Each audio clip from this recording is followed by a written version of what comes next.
She was a queen draped in silk and secrets. But one forbidden night, she opened her chambers to the enemy, and history never forgave her. In an age of steel and stone, she reigned as the jewel of a teetering kingdom. Queen Alara was a vision of unparalleled beauty, her presence a silent command, her power absolute yet fragile. Her life was a gilded cage, bound by duty to a king whose love had long since turned to cold indifference.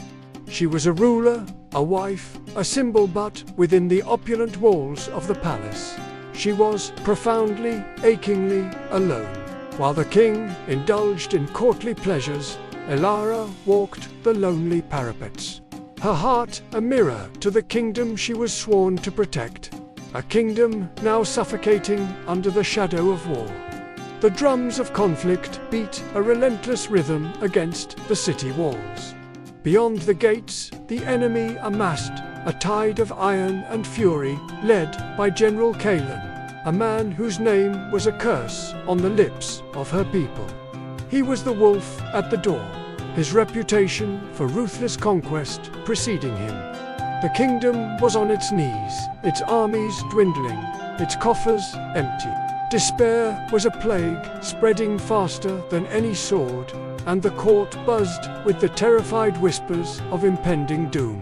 The air grew thick with the stench of fear, and every sunset felt like it could be the last.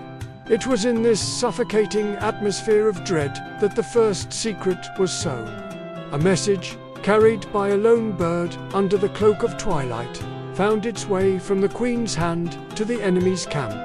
A single, clandestine communication that defied every law of loyalty and war.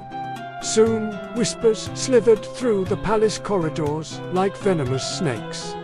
Servants spoke in hushed tones of fleeting shadows near the Queen's chambers, of muffled voices in the dead of night. They gossiped about her solitary walks, her distracted gazes, and the strange, new light that sometimes flickered in her melancholic eyes. The Queen was hiding something, a secret as dark and dangerous as the war itself. Her beauty, once a symbol of the kingdom's grace, was being sharpened into a weapon. It became a force more potent than any catapult, more deceptive than any battlefield feint. The world saw a queen in distress, but behind the veil of sorrow, a new strategy was forming. She was no longer just a monarch. She was a seductress, wielding her allure with the precision of a master assassin. The clandestine meetings were no longer about simple messages.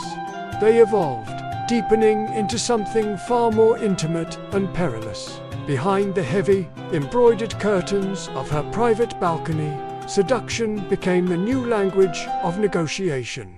Under the silent watch of the moon, hushed words were exchanged with the enemy general himself, who risked everything to meet her. Each glance was a treaty, each touch a concession. It was a dangerous dance of power and desire, where the lines between enemy and ally, between love and manipulation, blurred into a seductive haze. She was playing a game so treacherous that a single misstep would not only cost her life, but doom her entire kingdom.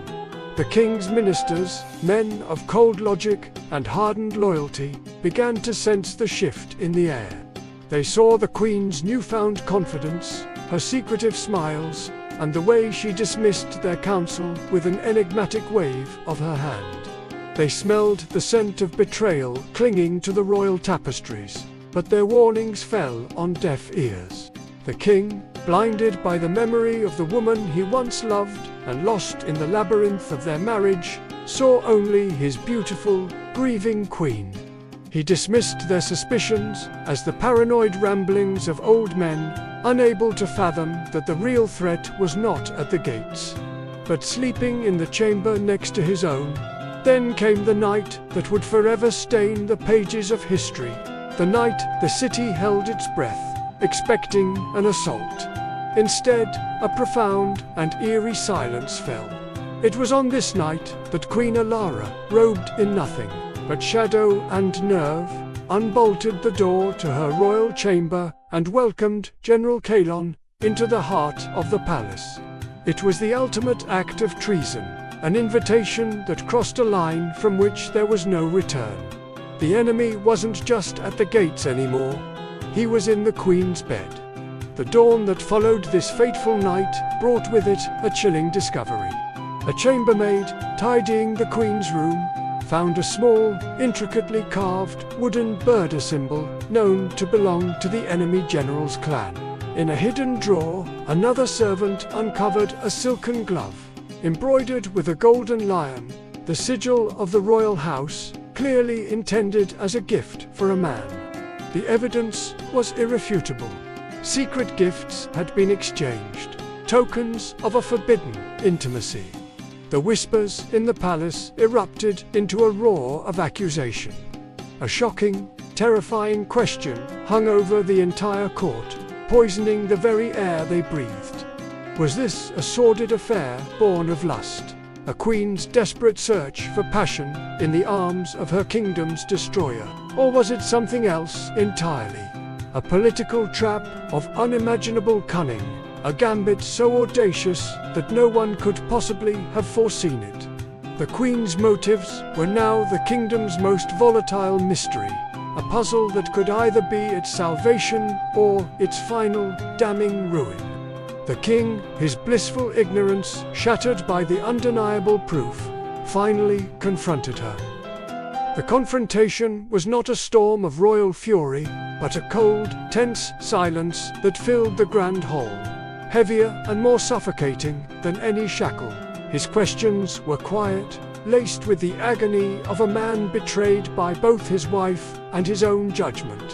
Her answers were cryptic, her gaze unwavering, offering no comfort, no denial, only a profound and unsettling calm.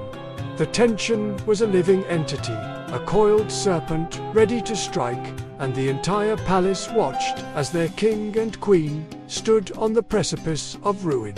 In the days that followed, the kingdom fractured into two opposing beliefs.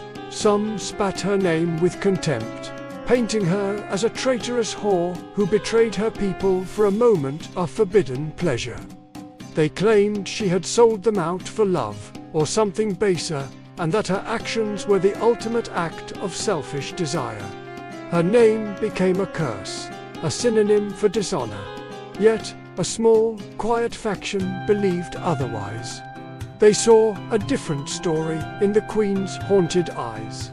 They whispered that the enemy's advance had mysteriously stalled, that supply lines had been inexplicably disrupted.